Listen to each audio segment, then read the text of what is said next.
کیا آپ نے کبھی ہیل کے بارے میں سوچا ہے کہ ہیل میں انسانوں کے ساتھ کیا ہوگا؟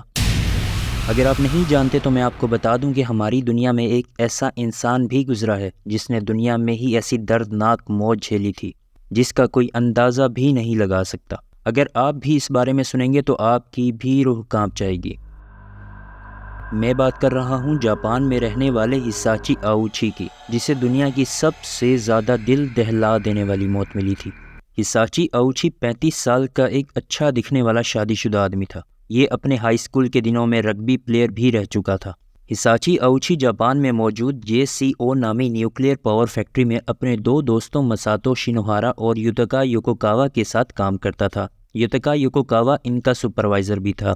یہ JCO فیکٹری خود الیکٹریسٹی نہیں بناتی تھی بلکہ دوسری الیکٹریسٹی بنانے والی کمپنیز کو فیول بنا کر سپلائی کیا کرتی تھی۔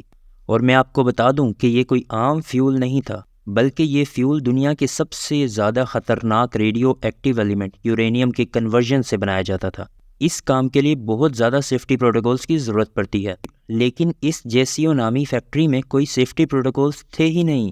فیول کو بنانے کے لیے سب سے زیادہ خطرناک کیمیکلز یوز کیے جاتے تھے جن کو گھر اور دکانوں میں استعمال ہونے والی سٹیل یا میٹل کی بالٹیوں میں لایا جاتا تھا، اور یہاں پر جو کام آٹومیٹک مشینز کے ذریعے کرایا جانا چاہیے تھا وہ انسان خود کرتے تھے، جیسے فیول بنانے کے لیے یورینیم جیسے خطرناک ایلیمنٹ کے ساتھ کچھ اور کیمیکلز کو مکس کرنا۔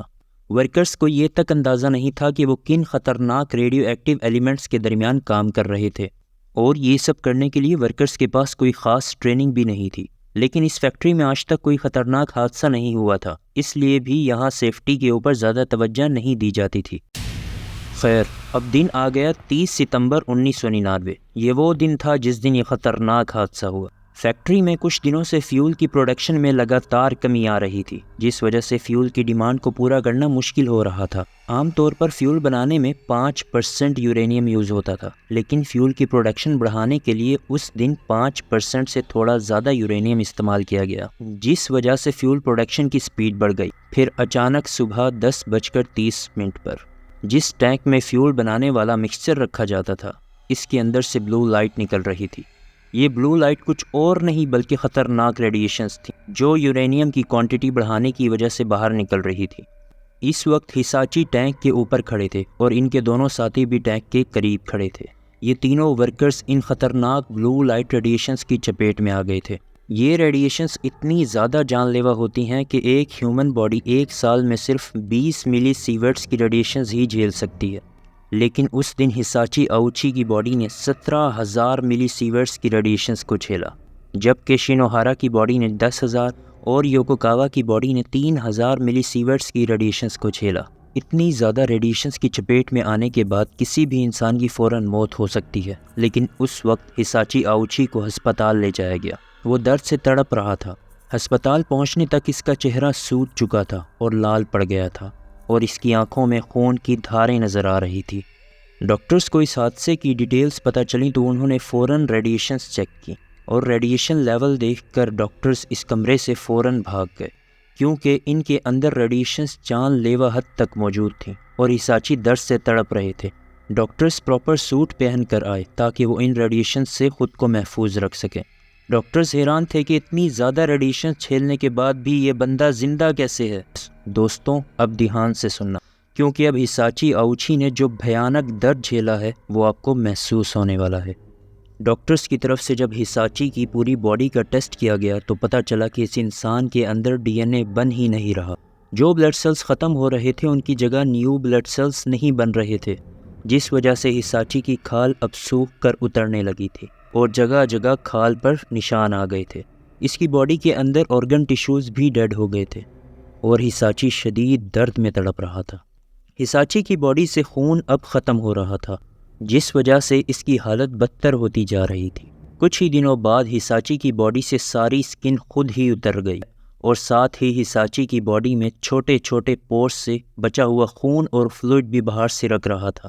حالت اتنی خراب ہو گئی تھی کہ ڈاکٹرز نے اس کو زندہ رکھنے کے لیے نیا خون چڑھایا اور نئے بلڈ سیلز بھی اس کی باڈی میں ڈالے۔